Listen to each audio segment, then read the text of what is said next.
It control voluntary और involuntary both action, सारे action को ब्रेन कंट्रोल करता है। बैलेंस ऑफ बॉडी ब्रेन का सेरेबैलम वाला पार्ट करता है, आप देखेंगे। And functioning the vital involuntary organs जैसे कि हमारा lungs, heart, kidney proper way में वर्क कर रहे हैं is by the instruction of brain. Thermoregulatory centre hypothalamus में प्रेजेंट होता है। मैं यहाँ मेंशन करती हूँ हाइपोथैलेमस, जो कि आपके बॉडी का टेम्परेचर मेंटेन रखेगा 37 डिग्री सेल्सियस, चाहे बाहर का टेम्परेचर कुछ भी हो रहा हो। हंगर और थर्स्ट वाला सेंटर भी हाइपोथैलेमस में है, जो आपको बताएगा कि भूख लग रही है कि प्यास लग रही है। Cardiac this one is 24 hour rhythmic of our body. ये पीनियल ग्लैंड बताता है आपको, is called a biological clock. एक खाने उठने सोने का शेड्यूल बनता है। This one is a act by the pineal gland. Okay, circadian. This one is called a circadian rhythm of our body. There are the several endocrine activities. बहुत सारी endocrine activities को भी brain control में रखता है. Okay. This is also a site for processing of vision, hearing, speech, memory, intelligence, and emotion thoughts. These under controlled by the brain. The human brain is well protected by the skull. Skull से protected है. Inside the skulls protective membranes होती हैं, जिसको हम कहते हैं cranial meninges. Cranial meninges जो है वो कौन कौन सी मेम्ब्रेन से बनी है? सबसे पहले जो है स्कल के नीचे जो सबसे पहले है, स्कल के नीचे जो सबसे पहले है, name is a dura mater. Dura mater बहुत हार्ड है, तो स्कल के नीचे, बोन के नीचे, तो ऐसे याद रखेंगे हार्ड है. और इसके बीच में एरिकनाइड. ये एरिकनाइड नाम इसीलिए दिया है क्योंकि यहाँ मकड़ी के जाले जैसा स्ट्रक्चर होता है, सो कॉल्ड है एरिकनाइड. ओके, तो एरिकनाइड हो गया second one. And third one हो गया पाया मैटर. तो ऐसे याद रखेंगे, ब्रेन को पा लिया पाया मैटर, और ब्रेन के सबसे पास है तो सॉफ्ट होता है पाया मैटर. एरिकनाइड मैटर और पाया मैटर के बीच में एक स्पेस प्रेजेंट है. This one is called arachnoid cavity, subarachnoid cavity. यहाँ पे भरा होता है CSF, सेरेब्रोस्पाइनल फ्लूइड. नाम है सब एराकेनाइड कैविटी, एराकेनाइड कैविटी. ड्यूरा मैटर और एरिकनाइड के बीच में भी सब ड्यूरल कैविटी होती है, बट यहाँ कोई फ्लूइड नहीं भरा, इसीलिए इसका नाम मेंशन नहीं किया गया. यहाँ पे पाया मैटर ब्रेन के सबसे पास है, ऐसे याद रखेंगे. ड्यूरा मैटर ब्रेन के सबसे दूर है, तो आपको उसका नाम याद हो जाएगा. पाया मैटर सॉफ्ट है क्योंकि ब्रेन के पास है. ड्यूरा मैटर हार्ड है क्योंकि वो बोन के पास है. The brain can be divide in fore brain, mid brain और हाइंड ब्रेन. 3 पार्ट में ब्रेन को डिवाइड किया गया है. This one is a part of fore brain. Cerebrum is the largest part of brain. ये brain का half structure है. This one is called a cerebral hemisphere. Okay, ऐसा एक और होगा जिससे ज्वाइन करके लेफ्ट और राइट ब्रेन कंबाइनली काम करते हैं. ओके, तो this one is a thalamus hypothalamus. इसको एक और नाम भी देते हैं डाईएनसेफेलॉन. दोनों combinedly is called a diencephalon. Midbrain and then hindbrain के क्या क्या पार्ट है? Hindbrain, pons, medulla and cerebellum.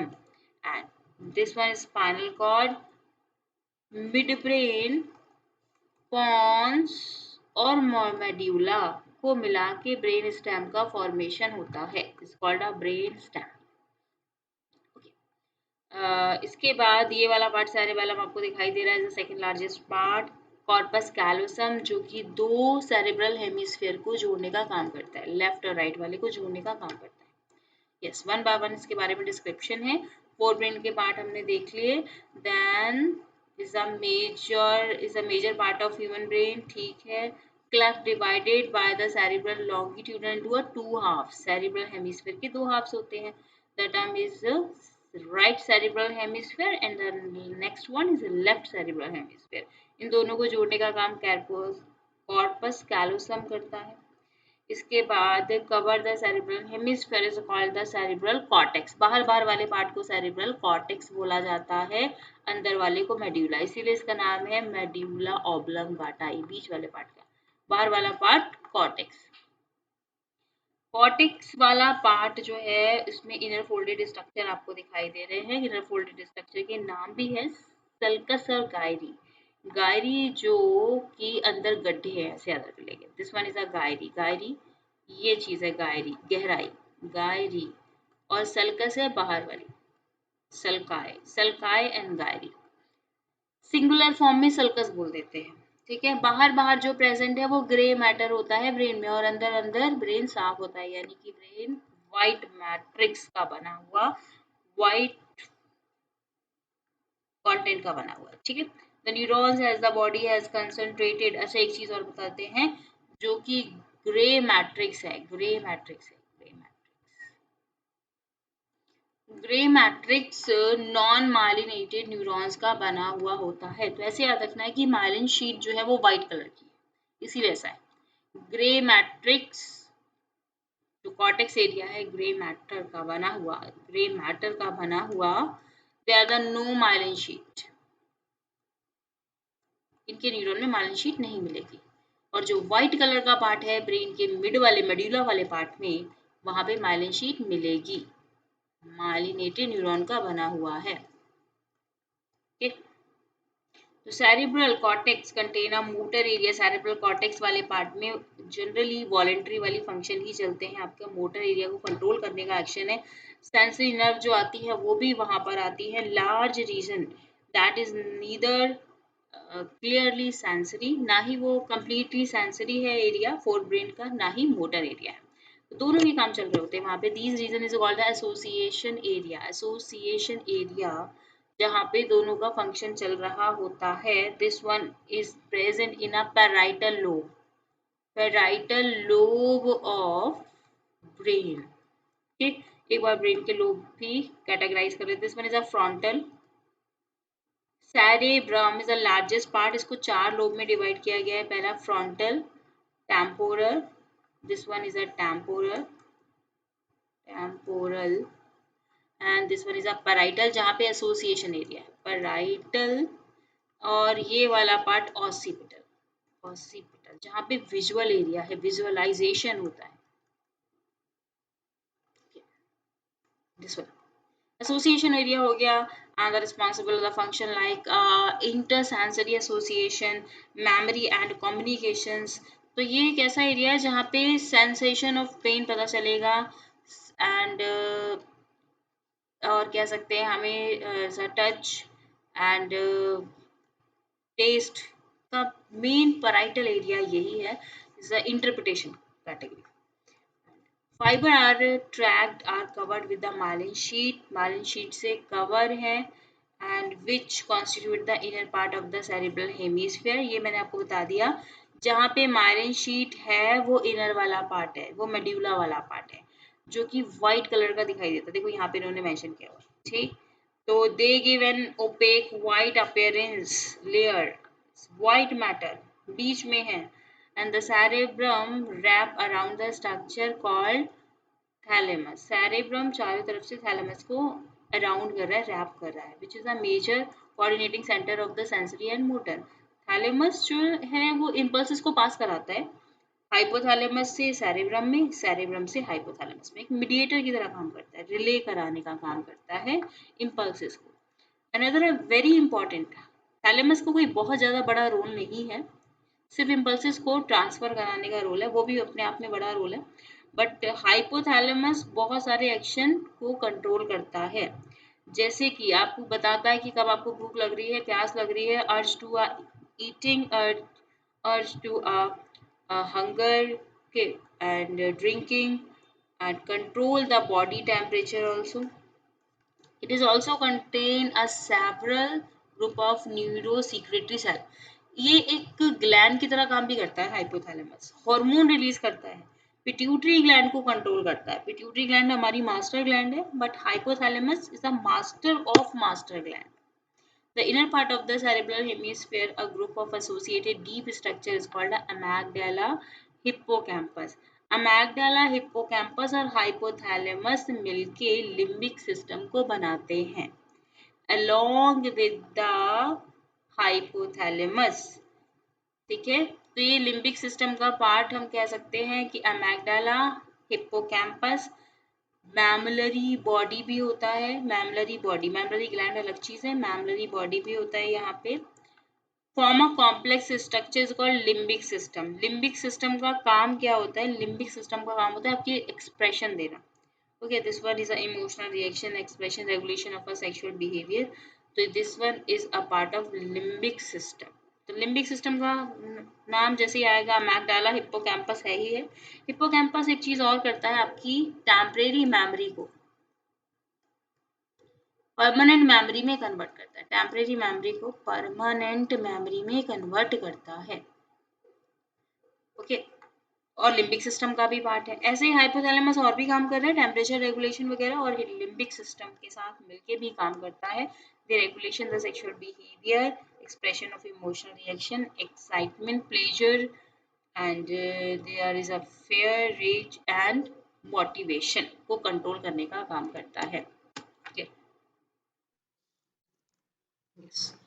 Now is a mid brain. अगर आप देखते हैं ब्रेन के डायग्राम में, तो हाइपोथैलेमस और थैलेमस के बीच में, थैलेमस ऊपर वाला एरिया है, हाइपोथैलेमस नीचे वाला एरिया है, उनके कहीं बीच में प्रेजेंट होगा मिड ब्रेन का पार्ट। मिड ब्रेन का पार्ट कोई बहुत बड़ा पार्ट नहीं है, छोटे से एरिया में कवर हो जाता है, कोई बहुत मेजर रोल भी नहीं है। मिड ब्रेन का बस यही रोल है कि फोर ब्रेन से जो सिग्नल आ रहा है उसको हाइंड ब्रेन तक पहुंचाना, और हाइंड ब्रेन का सिग्नल फोर ब्रेन तक पहुंचाना। एक रिले स्टेशन की तरह काम करता है।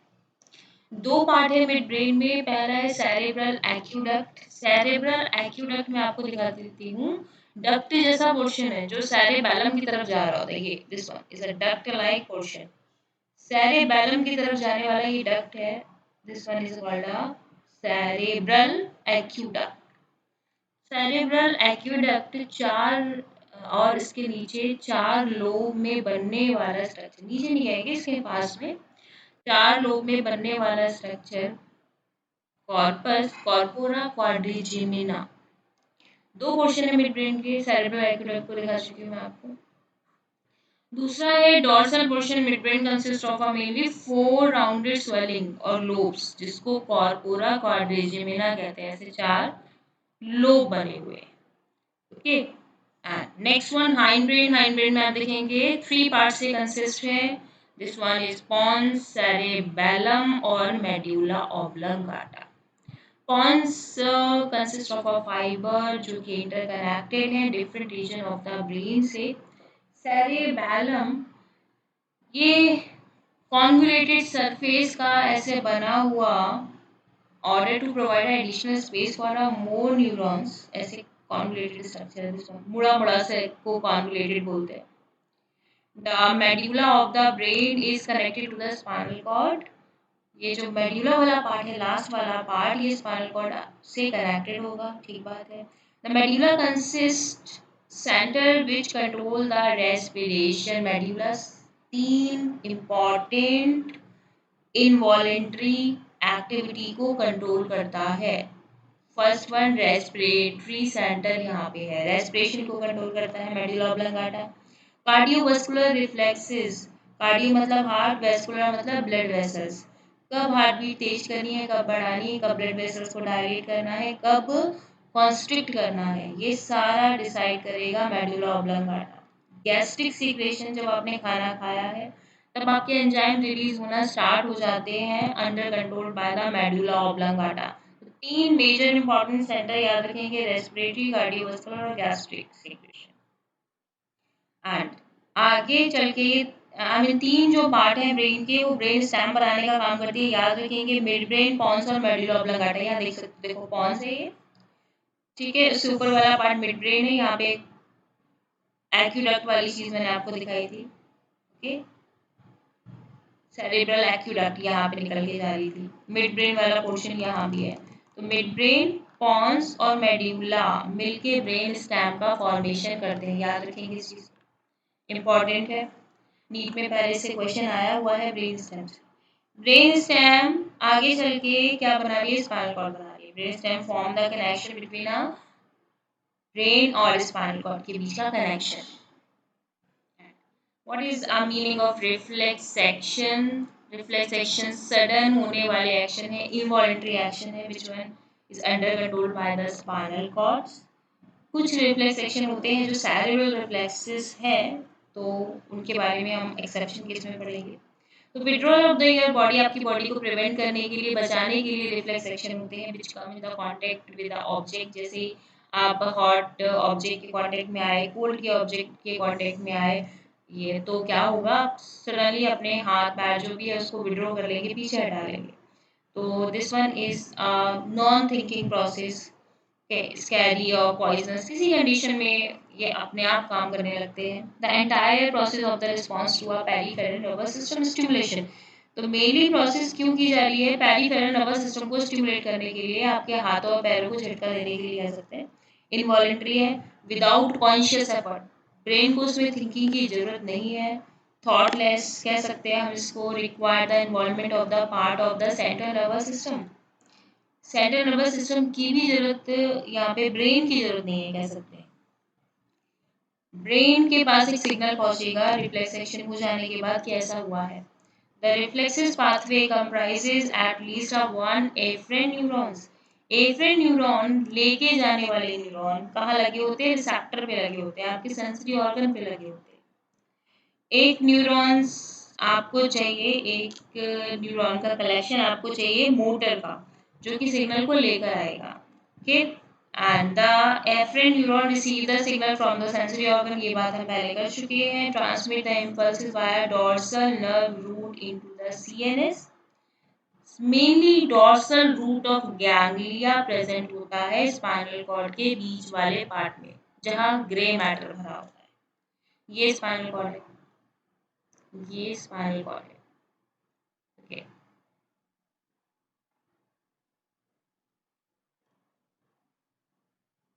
यहाँ पे बीच में जो भरा हुआ है ये है ग्रे मैटर।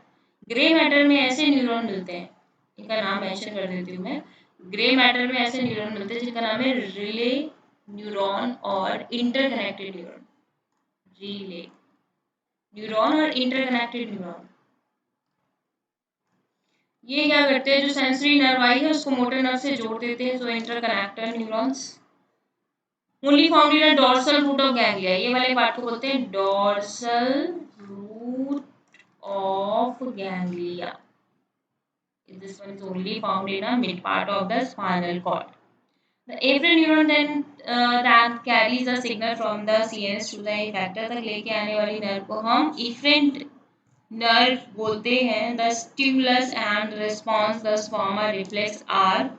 Reflex R क्या है, एक लाइन में हम इसको डिफाइन कर सकते हैं। The pathway followed the pathway followed by an impulse during reflex action. Reflex action के दौरान जो भी इम्पल्स पाथवे फॉलो कर रहा है उसको रिफ्लेक्स आर बोल दोगे ड्यूरिंग रिफ्लेक्स एक्शन। यस, अब नी जर्क मूवमेंट को जरा से थोड़ा समझते हैं। ये आपके इसमें डायग्राम भी दिया हुआ है। ये हमारा हैमर, ठीक है, नी पे स्टिमुलस दिया कि this one is a mechanical stimulus. जैसे ही यहाँ पे प्रेजेंट रिसेप्टर को सिग्नल मिला सेंसरी न्यूरॉन्स के थ्रू, यानी एफरेंट न्यूरॉन के थ्रू ये पहुंचा signal dorsal root of ganglia. ये वाला इंटर न्यूरॉन यहाँ प्रेजेंट है, मैंने बताया था इंटर न्यूरॉन प्रेजेंट है। इनको रिले न्यूरॉन भी कहते हैं, आल्सो कॉल्ड रिले न्यूरॉन्स। जैसे ही सिग्नल पहुंचा यहाँ पे रिले न्यूरॉन इसको मोटर में कन्वर्ट करेंगे, इंस्ट्रक्शन देंगे कि पैर पीछे हटाओ, ठीक है, पैर को आगे की तरफ हटाओ या पैर को पीछे की तरफ हटाओ। दो टाइप की यहाँ मसल्स हैं, ओके, ये ऊपर मसल्स है और ये नीचे मसल्स है, ठीक है। इसका नाम है क्वाड्रिसेप और इसका नाम है हैमस्ट्रिंग, ठीक है। तो ये दो टाइप के अलग अलग मसल्स हैं, इनके नाम याद करने की आपको जरूरत नहीं है। तो जैसे ही यहाँ पे सिग्नल आ रहा है तो आप याद रखिए मोटर नर्व के थ्रू आ रहा है, इफ्रेंट के थ्रू आ रहा है और आप पैर अपना झटक देते हैं अचानक से। Without involvement of the brain, without thinking process, ये प्रोसेस हो जाती है झटपटाने वाली process called a reflex action. Sensory receptor and the processing. Have you ever thought about the feel climatic change, जो भी हो रहा है, टेम्परेचर बढ़ रहा है या कम हो रहा है, सेंसरी रिसेप्टर के थ्रू आपको पता चल रहा है. रिसेप्टर आपके सेंसरी ऑर्गन पे लगे होते हैं. कैसे आप सुन पाते हो, कैसे आप कलरफुल ऑब्जेक्ट देख पाते हो, तो बाय द रिसेप्टर जो आपकी सेंसरी ऑर्गन पे प्रेजेंट है वो स्टिमुलस को रिसीव कर लेते हैं. The sensory organ detect all the change. Yes, sensory organ change को पता लगा पाते हैं, डिटेक्ट कर पाते हैं सीएनएस में सिग्नल भेज के. ठीक है. इनपुट कहाँ पे आया, इनपुट आपका सेंसरी ऑर्गन पे, आउटपुट कौन देता है, आपका ब्रेन देता है. Signal are then send to the different part of centre of brain. Yes, जहाँ पे जाना चाहिए वहाँ सिग्नल जाएगा और ये सेंस रिकॉग्नाइज होंगे. तो सेंस ऑर्गन के बारे में आपको बता रहे हैं. नोज है, नोज में ऑल फैक्टरी रिसेप्टर लगे होते हैं. अंदर एपिथेलियम, नेजल एपिथेलियम सरफेस पे inner side of nasal cavity में ऑल फैक्टरी रिसेप्टर लगे होते हैं. जहाँ पे जो भी केमिकल्स आ रहा है, केमिकल स्टिमुलस, वो जाके चिपक जाएगा और आपको स्मेल आएगी. There are the made up of olfactory epithelium. अभी मैंने आपको बताया था olfactory epithelium inner lining of nasal cavity में प्रेजेंट है. The neurons of olfactory epithelium extended to form a outside environment directly into a pair broad bean-shaped organ के called olfactory bulb. और इसके अंदर हम बोल सकते हैं कि एक pair, one pair of a broad bean shaped organ present है नेजल कैविटी में, जिसको olfactory bulb बोलते हैं, which is extension of the brain's limbic system. ठीक है, ये ब्रेन की बात कर रहे हैं, नॉट द नेजल कैविटी, ये ब्रेन की बात है. Olfactory bulb is present in brain. यहाँ मेंशन नहीं किया हुआ, कर दीजिए. लिम्बिक सिस्टम का पार्ट भी है ऑल्फैक्टरी बल्ब. लिम्बिक सिस्टम मैंने आपको बताया था एक्सप्रेशन वाला सिस्टम, जिसमें आपके एक्सप्रेशन खुद ही बिल्डअप हो जाते हैं. यस, नोज, टंग, स्किन. तो टंग पे जो प्रेजेंट है केमिकल को सेंस करने वाले, this one is the gustatory receptor. के स्मेल को सेंस करने वाले ऑल्फैक्टरी रिसेप्टर. टेस्ट बड के ऊपर ये गैस्ट्रेटरी रिसेप्टर प्रेजेंट होते हैं. ओके, तो विच ईच टेस्ट फूड से ब्रेन इंटीग्रेट करेगा, डिफरेंशिएट करेगा कि आपके ने क्या खाया है, किस टाइप का फ्लेवर खाया है. ठीक है, तो जो भी है सेंस केमिकल के द्वारा है. ठीक है. And then structure. यस, अब दो आपके सेंसरी ऑर्गन को डिटेल में पढ़ना है, eye and ear. Yes, number one is eye. Eye is located in a socket of skull. इसको ऑर्बिट कहते हैं, ऐसे गड्ढे बने होते हैं. This one is a orbit, जहाँ पे आई फिट होती है. स्ट्रक्चर अगर हम देखें तो yes, eyeball is nearly a spherical structure. Wall of the eyeball is composed of a three layers. सबसे बाहर sclera, yes, and then अंदर choroid and retina. Sclera आगे चल के यानी यहाँ एंटीरियर पार्ट में कॉर्निया बना देती है. कोरोइड आगे चल के आप देखेंगे ऐसा सीलियरी प्रोसेस बना देती है, जिसमें लेंस फिट होता है. रेटिना आगे चल के कुछ नहीं बनाती है. रेटिना आगे चल के थोड़ी सी छोटी नैरो हो जाती है. ठीक है, पीछे बड़ी होती है रेटिना. तो अभी हम डायग्राम में देखेंगे तो आप क्लियरली समझ पाएंगे. ठीक, ये this one is a sclera. Sclera जो है बेटा, ये एक ट्रांसपेरेंट लेयर है. यहाँ पे कोई भी ब्लड वेसल्स प्रेजेंट नहीं होती है, ट्रांसपेरेंट लेयर है. इसीलिए आगे चल के कॉर्निया का फॉर्मेशन करती है. कॉर्निया ट्रांसपेरेंट है, बाहर एटमॉस्फेयर से ऑक्सीजन ले रही है. अगर ब्लड वेसल्स नहीं है तो एटमॉस्फेयर कहाँ से ले रही है, आई मीन ऑक्सीजन कहाँ से ले रही है, एटमॉस्फेयर से ले रही है. स्क्लेरा आगे चल के कॉर्निया बना रही है. ठीक है. नेक्स्ट वन कोरोइड लेयर, बहुत डार्क पर्पलिश दिखाई देती है ये, क्योंकि यहाँ पे lots of blood vessels, nerve vessels present होते हैं. कोरोइड हो गया. कोरोइड आगे चल के सीलियरी बॉडी का फॉर्मेशन करेगी.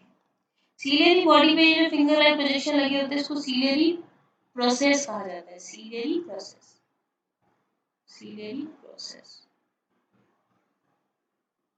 अच्छा, सीलियरी प्रोसेस में जो सबसे आगे वाली चीज है इसको आइरिस बोल देते हैं. Iris provide the colour of eye, और आइरिस ही लेंस प्यूपल का साइज डिसाइड करती है। आइरिस ही प्यूपल का साइज डिसाइड करती है। आइरिस के पास दो टाइप की मसल्स लगी होती है, एक सर्कुलर मसल्स और दूसरा लॉन्गिट्यूडिनल मसल्स। सर्कुलर मसल्स और लॉन्गिट्यूडिनल मसल्स।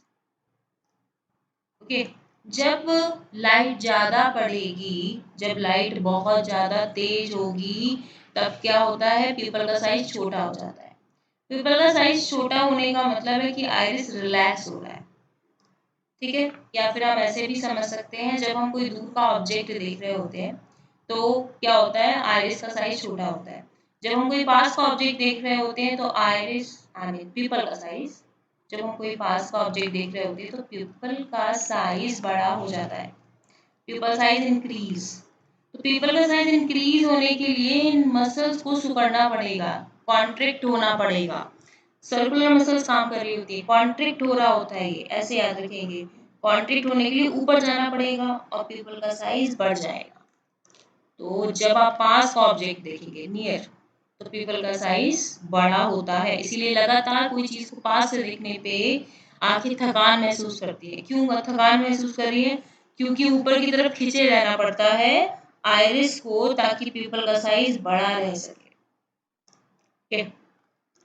तो यहाँ कॉर्निया और लेंस के बीच में भरा हुआ fluid aqueous humour, yes, and यहाँ पे भरा हुआ फ्लूइड लेंस और रेटिना के बीच में vitreous humour. Aqueous humour regular way में बनता है और ड्रेन होता रहता है ब्लड में। ड्रेन होने के लिए यहाँ पे एक छोटा सा गड्ढा होता है जिसको कहते हैं canal of Schlemm, canal of Schlemm. Okay, तो ये इंपॉर्टेंट है। विट्रस ह्यूमर जितना हमारे एम्ब्रियोनिक स्टेज में बनना था उतना ही बनता है, उसके बाद विट्रस ह्यूमर कभी नहीं बनता लाइफ में। एक बार अगर ये विट्रस ह्यूमर निकल जाए तो कोई भी डॉक्टर ऐसा नहीं है जो उसको रिपेयर कर सकता है। ओके, तो आई का विजन खत्म। Itself continues forward to form a pigmented or opaque structure is called a iris. ठीक है, iris which is a visual color portion of the eye, जो आई को कलर देने का काम करता है, जो पीपल का साइज रेगुलेट कर रहा है, ये भी कह सकते हैं हम। The eyeball consist of a transparent crystalline lens है बीच में। लेंस का स्ट्रक्चर मैं बता देती हूँ आपको, ऐसी सेल से मिलकर बना है जिसमें न्यूक्लियस भी नहीं है, which held a place by the ligament attached by the ciliary body। ciliary body के आगे ऐसे बने होते हैं फिंगर लाइक प्रोजेक्शन, जिससे ये फंसा हुआ होता है। The front of the lens aperture surrounded by the iris is called a pupil। pupil ये वाला पार्ट होता है, ठीक है। तो iris, pupil एक खाली गड्ढा है, जगह है। The diameter of the pupil is regulated by the muscles fiber of the iris। तो ये पीपल का डायमीटर कौन डिसाइड करता है, मैं बता चुकी हूँ, muscles fibre of iris. Iris the inner lining retina है, रेटिना में क्या प्रेजेंट होते हैं, रॉडर कॉन सेल प्रेजेंट होते हैं। 3 लेयर से बना हुआ है रेटिना। इनर टू आउटसाइड, अंदर से बाहर की तरफ देखने पे। ओके, पहले आएंगे गैंग्लिया सेल, अंदर से बाहर की तरफ देखने पे पहले आएंगे ganglia cell, then polar cells, then photoreceptor cell। ठीक है, there are the two type of there are the two type of photoreceptor rod और cone cells होते हैं, जो लाइट सेंसिटिव है, लाइट सेंसिटिव प्रोटीन से बने हुए, जैसे इनके ऊपर लाइट पड़ेगी ये टूट जाते हैं, ब्रेक डाउन हो जाते हैं। Daylight, phototropic vision, color vision are function of the cone। Yes, tubelight vision जो है वो रॉड का फंक्शन है, रात में देखने वाला, ब्लैक एंड व्हाइट देखने वाला। कोन आपको कलरफुल विजन देता है, दिन के टाइम में जो यूजफुल है वो है कोन, और रात के टाइम में जो कम डिम लाइट में जो है वो है रॉड। रॉड में पर्पलिश रेड प्रोटीन प्रेजेंट होती है जिसको रोडोप्सिन कहते हैं। रोडोप्सिन बनी किससे है, रेटिनॉल और ऑप्सिन से बनी होती है। Retinol, retinol is a derivative of the vitamin A, याद रखेंगे, रेटिनॉल प्लस ऑप्सिन, ऑप्सिन एक प्रोटीन है। इन ह्यूमन आई ये विटामिन ए डेरिवेटिव है, ठीक है। Human eye there is a 3 cones which is possesses their own characteristics photopigments that are, okay, photo pigments present है जो कि रेड, ग्रीन और ब्लू कलर के लिए रिस्पॉन्सिबल है। कोन के पास red, green and blue colour, बाकी सारे कलर इनसे मिल के दिखाई दे रहे होते हैं, इनके कॉम्बिनेशन से बन के आपको दिखाई दे रहे होते हैं। The sensation of a different color are produced by a various combination of these cones and their photopigments. When these cones are stimulated equally, a sensation of a white light is produced. Yes. तो अगर इनका contribution एक साथ collectively हो जाता है सारे colours का, तो व्हाइट लाइट दिखाई देती है। बस ये optic nerve leave the I. Optic nerve कहाँ जाके खुलती है? ब्रेन पे जाके खुलती है, ठीक है। And the retinal blood vessels enter into a point medial to a slightly above the portion of posterior pole of eyeball. Photoreceptor cells are not present in the region.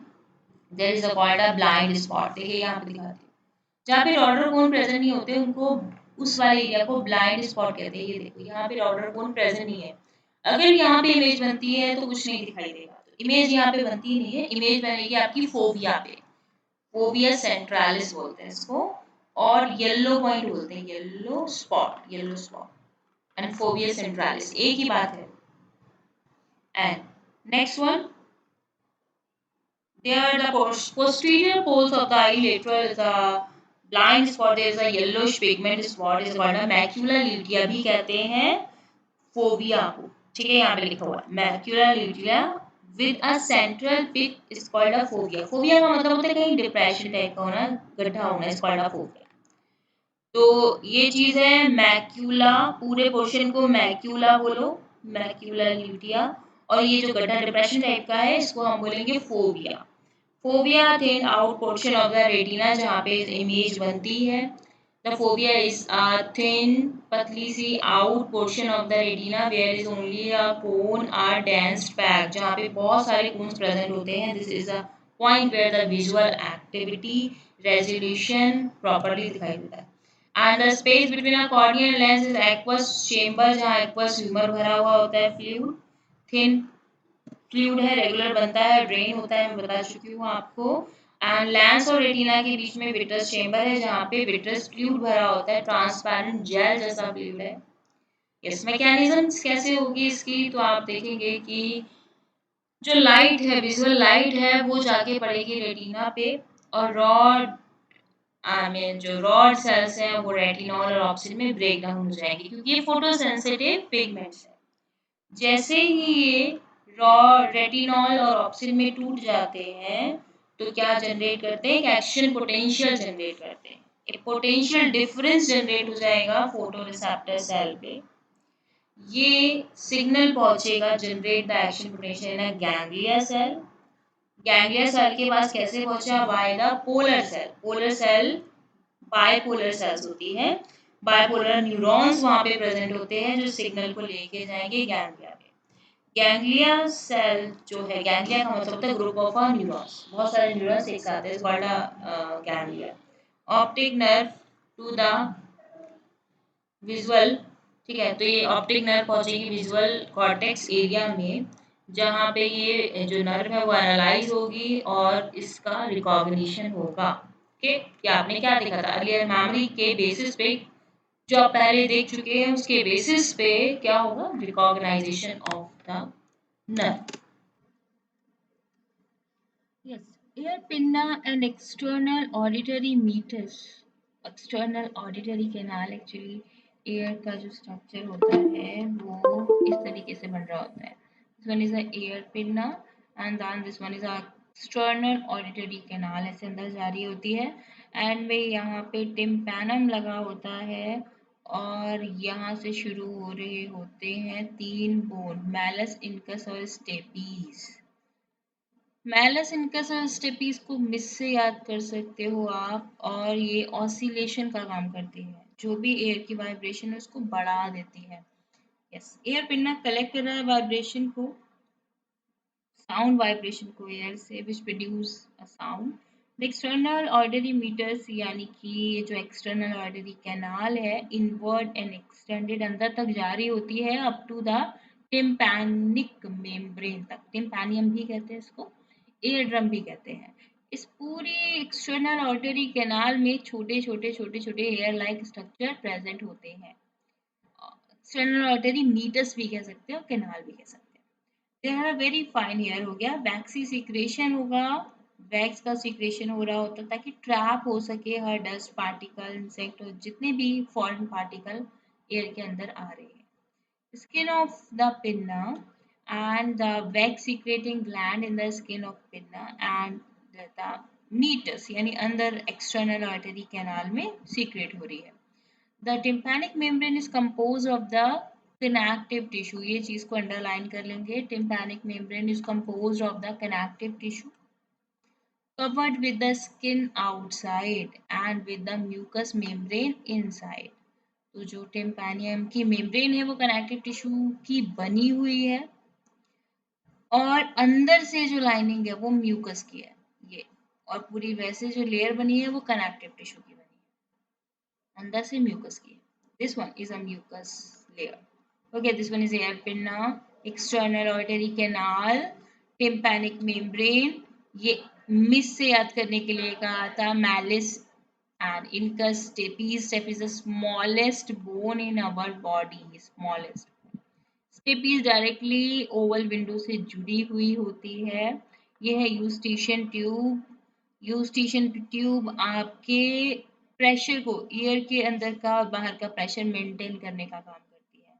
ये अंदर जाके हमारे नेसोफेरिंग्स में, नॉट इज नेसोफेरिंग्स, फेरिंग्स वाले area में open हो रही होती है।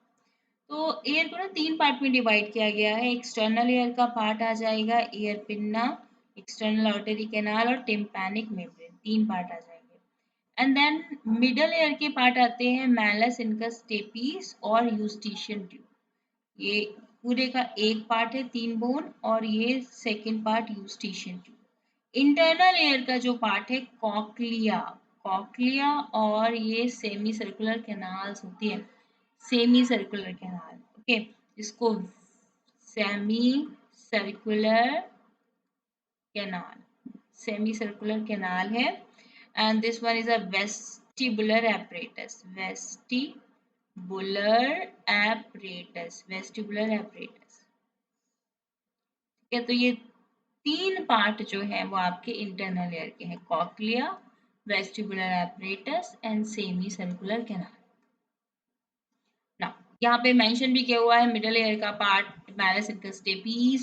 स्टेपीज जो है वो किससे जुड़ी होती है, attach with the oval window of cochlea, inner ear से जुड़ी हुई है। एयर ऑसिकल्स है इंक्रीज करेगी efficiency of transmission of sound wave, जो साउंड वेव आए हैं उनको बढ़ा के इंटरनल एयर में भेजना।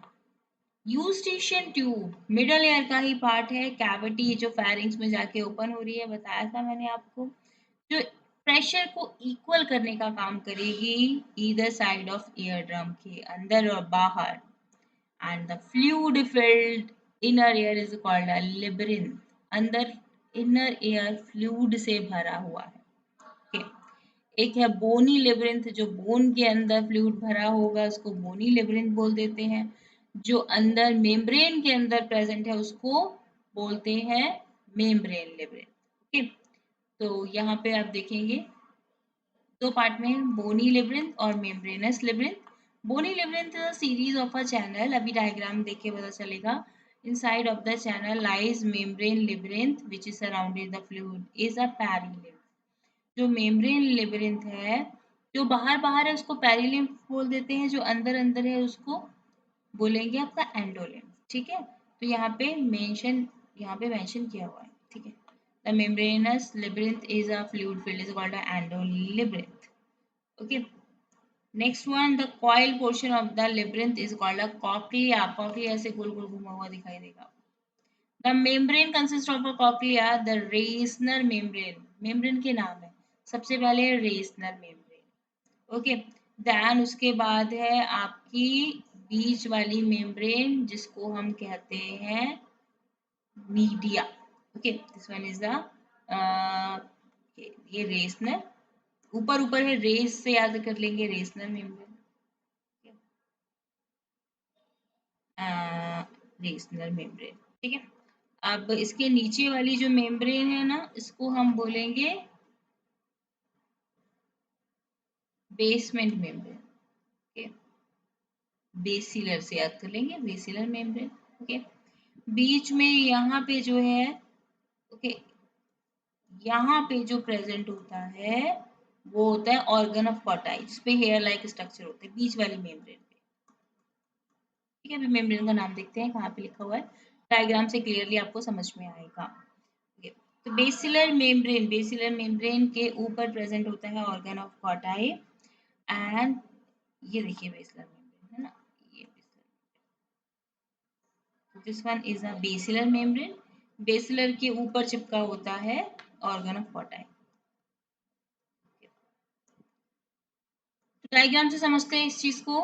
रेसनल मेम्ब्रेन, ये हो गई रेसनल मेम्ब्रेन कॉक्लिया की। Then this one is a basilar membrane. Basilar membrane के ऊपर होता है ऑर्गन ऑफ कॉटाई, और ऑर्गन ऑफ कॉटाई हो गया आपका दिस वन। एंड इसके ऊपर एक मेम्ब्रेन चढ़ी हुई है, this one is called a tectorial membrane. उसको कवर कर रही होती है, ऑर्गन ऑफ कॉटाई को बचा के रखना है, छुपा के रखना है, this one is a covered by a tectorial membrane. Okay, basilar membrane ये पूरी है, पूरी है ये टैक्टोरियल मेम्ब्रेन है, ये वाली मेम्ब्रेन टैक्टोरियल मेम्ब्रेन। ठीक है, ये टैक्टोरियल मेम्ब्रेन। हाँ, तो ऐसे याद करना है, मैंने कॉक्लिया का डायग्राम ऐसे खोल के दिखा देते हैं। This one is a rational membrane, basilar membrane, और ये टैक्टोरियल। ऐसे याद रखेंगे तो आपको इजीली याद रहेगा। टैक्टोरियल मेम्ब्रेन के ऊपर ऑर्गन ऑफ कॉटाई है। ओके, तो ऑर्गन ऑफ कॉटाई, नीचे यहाँ बेसिलर मेम्ब्रेन है, रेसनल मेम्ब्रेन है। तो इस पोर्शन को इस तरीके से, कॉम्प्लिकेटेड तरीके से ही एग्जाम में आएगा, तो कैसे याद रखना है, ये रेसनल मेम्ब्रेन है पूरी, ये बेसलर मेम्ब्रेन है पूरी, टैक्टोरियल मेम्ब्रेन कहाँ पर है, जहाँ ऑर्गन ऑफ कॉटाई है, this one is a tectorial membrane. Organ of Corti पे हेयर लाइक स्ट्रक्चर लगे हुए हैं सुनने के लिए, हेयरिंग ऑर्गन है ये, सुनने के लिए। यहाँ पे रेसनल फ्लूइड में जो भी चीज भरी हुई है, ऊपर वेस्टिबुलर एपरेटस है इसके ऊपर, कॉक्लिया के ऊपर, तो इसका नाम हो जाएगा स्कैला वेस्टिबुली, स्कैला मीडिया बीच वाले का, एंड वाले का स्कैला टिम्पैनी, क्योंकि टिम्पैनी के नीचे है, टेक्टोरियल मेम्ब्रेन के नीचे है, ऐसे याद रखेंगे। कहाँ पे क्या क्या भरा हुआ है, किनारे किनारे पे होता है बोनी लिवरिंथ, बीच में होता है मेम्ब्रेनस लिवरिंथ। ठीक है, तो किनारे किनारे पे जो प्रेजेंट है उसको हम कहते हैं बोनी लिवरिंथ। तो ये भी बोनी लिवरिंथ हो गया, बोनी लिवरिंथ। ठीक है, ये वाला भी बोनी हो गया, बीच वाला हो गया मेम्ब्रेनस लिवरिंथ, मेम्ब्रेनस लिवरिंथ। ठीक है, इस तरीके से याद रखना। Organ of Corti is a structure located in a basilar membrane. Okay, तो located on a basilar membrane पे लोकेटेड है, अगर हम देखें तो ये बेसलर मेम्ब्रेन यहाँ पर भी आ रही है ना, ऑर्गन ऑफ कॉटाई इसके ऊपर चिपका हुआ है, ऐसे याद रखेंगे। ठीक है, and the hair are present in a row internal side of the organ of Corti, the basal end of the basal end of the hair cell is closed contact with the afferent nerve fiber से जुड़े हुए होते हैं, जो कि signal लेके जाने का काम करेंगे। Large number of the process called the stereocilia, उसको स्टीरियोसीलिया नाम देते हैं, जो हेयर लाइक प्रोजेक्शन लगे हुए हैं, are projected from a apical part of the hair cell above the rows of the hair cell is thin elastic membrane is called a tectorial membrane, जो उसके ऊपर लेयर प्रेजेंट है is called a tectorial membrane. Yes, the scientist Alfonso Cortai, जो हमारी internal ear में present है organ of कॉटाई, इन्होंने ही discover किया था। अल्फेंसो कॉटाई इटालियन एनाटॉमिस्ट थे, एनाटॉमिकली स्ट्रक्चर जो भी हमारे बॉडी में प्रेजेंट है उस पर रिसर्च करने वाले एक व्यक्ति, 1822 में बॉर्न हुए। एंड कॉटाई अपने नाम पे ही इन्होंने ऑर्गन ऑफ कॉटाई का नाम रख दिया था। द साइंटिस्ट अल्फोंसो कॉन्टाई, कॉन्टाई ने अपना करियर स्टार्ट किया था cardiovascular system of reptiles, reptiles के ऊपर कार्डियोवास्कुलर सिस्टम पे ये वर्क कर रहे थे, और इन्होंने अपनी अटेंशन मैमलियन पे लेकर आ गए। मैमलियन की कैटेगरी में ह्यूमन भी है, सारे मैमलियन सुनने का काम कर सकते हैं। टिम्पैनियम ईयर ड्रम प्रेजेंट है सबके पास। ओके, तो ईयर पिन्ना प्रेजेंट है, पता ही आपको ये ईयर पिन्ना है। इसके अंदर सब कुछ वही external artery canal, tympanum, malleus incus stapes और ओवल विंडो। ठीक है, उस तरीके से सबका स्ट्रक्चर मैमल का प्रेजेंट है। उसके ऊपर रिसर्च करते करते इनको पता चला कि बेसिलर मेम्ब्रेन, अंदर जो कॉकलिया है उसके बेसिलर मेम्ब्रेन पे एक हेयर सेल वाला स्ट्रक्चर प्रेजेंट है।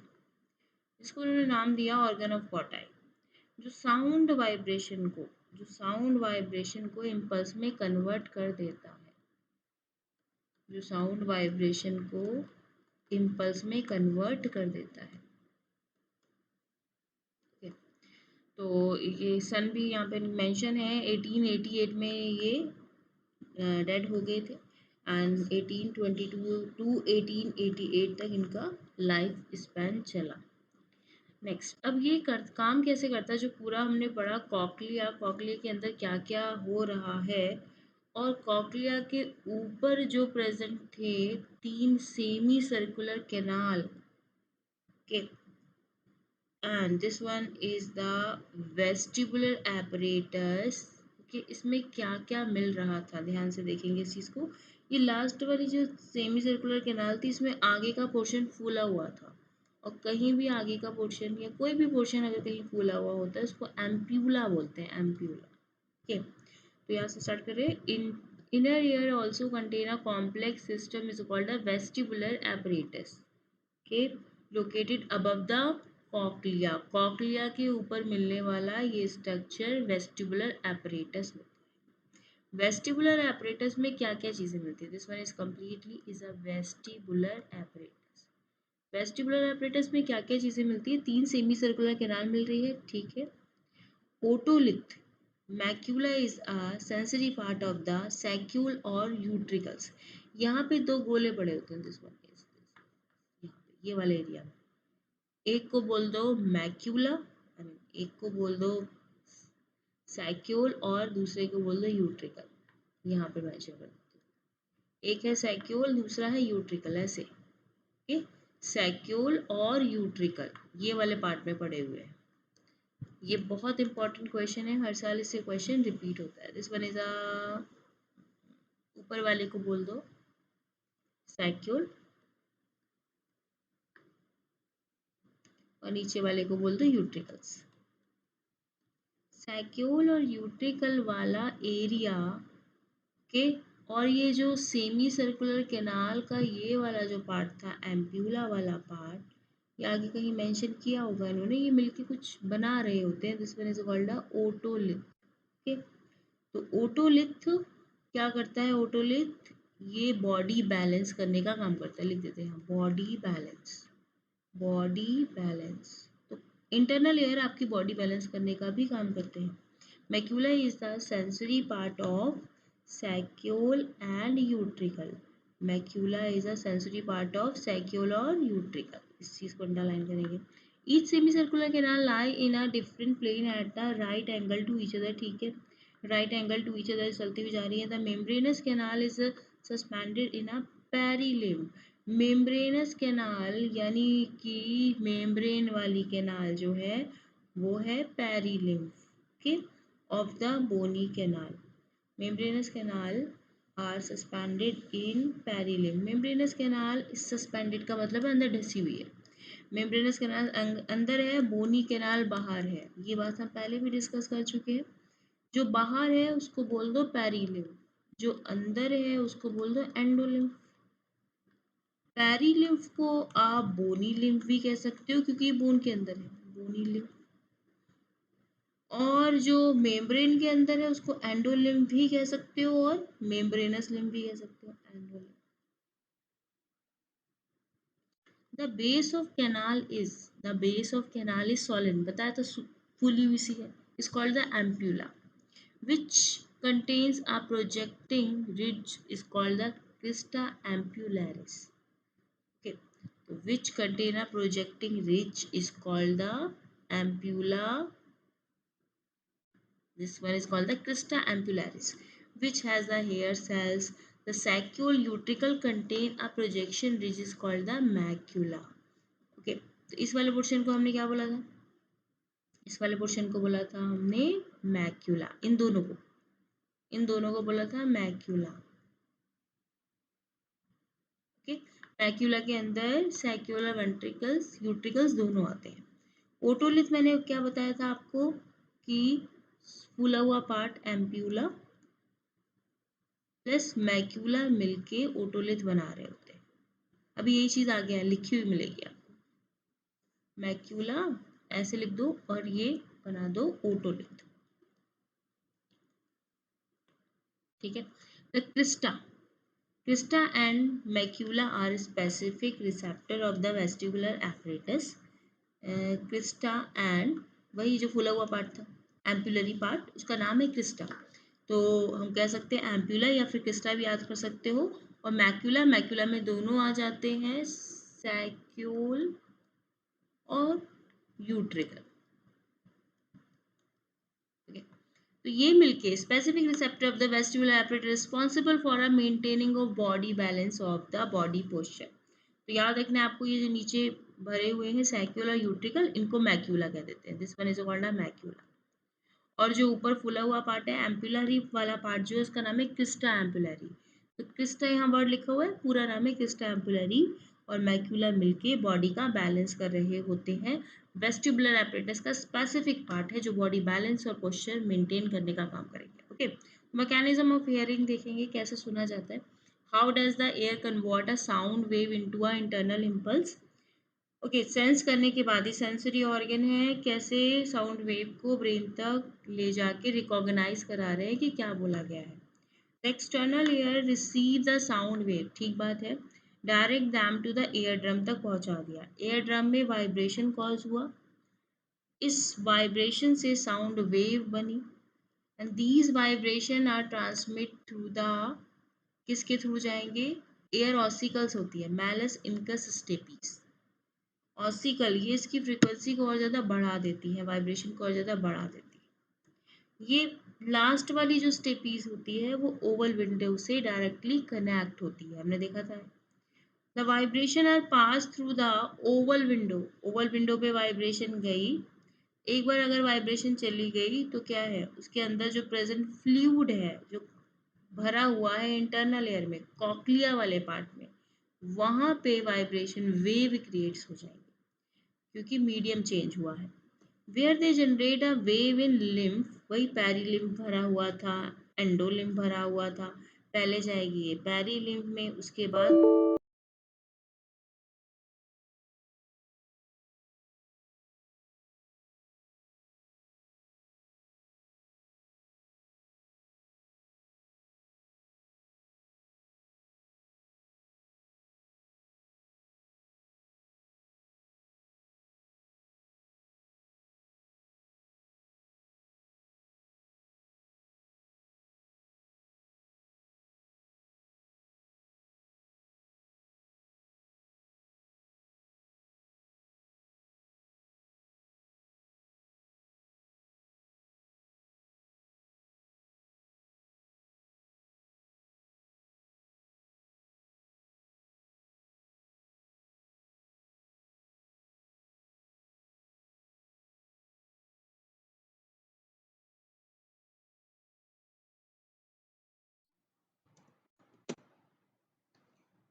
the wave in the lymph induce a ripple in a basilar membrane. Basilar membrane में एक वाइब्रेशन से क्रिएट हो जाएगा बाय दिस lymph, और बेसिलर मेम्ब्रेन में जब मूवमेंट होगी तो ये हेयर सेल्स हिलेंगे, मूवमेंट होगा इनमें। इसको स्टीरियो सेल भी कहते हैं, यहाँ लिख देती है स्टीरियो, स्टीरियो, स्टीरियोसीलिया, स्टीरियोसीलिया कहा जाता है, stereocilia. Okay, and processing them, movement of basilar membrane bands a hair cell by stereocilia hair cell, presenting them against a tectorial membrane, ऐसे फंसे होते हैं tectorial membrane में ये hair like projection। जब ये hair हिलते हैं तो tectorial membrane भी हिलती है। As a result, nerve impulse are generated in associated afferent neurons। वहाँ पे बहुत सारे afferent न्यूरॉन पड़े हुए, अब उनमें क्या जनरेट होगी, इम्पल्स जनरेट होगी। These impulse are transmitted by the efferent fibers यानी efferent neurons via auditory nerve. इस एफरेंट नर्व ने ऑडिटरी नर्व को सिग्नल दे दिया। ये auditory membrane I mean auditory nerve जो है वो ब्रेन के ऑडिटरी कॉर्टेक्स वाले पार्ट में जाके एक्ट करेगी। Okay, when and where is impulse are analyzed and sound is recognized। impulse analyze की जाएगी, sound recognize हो जाएगी। ठीक, तो ये पूरा प्रोसेस जो है वो सुनने वाला प्रोसेस है, हेयरिंग मैकेनिज्म है। ठीक, तो ये फर्स्ट वन इस डायग्राम के थ्रू ही आपको लर्न रखना है। इस डायग्राम को दिमाग में रखना है कि क्या क्या हुआ। दिस वन यहाँ से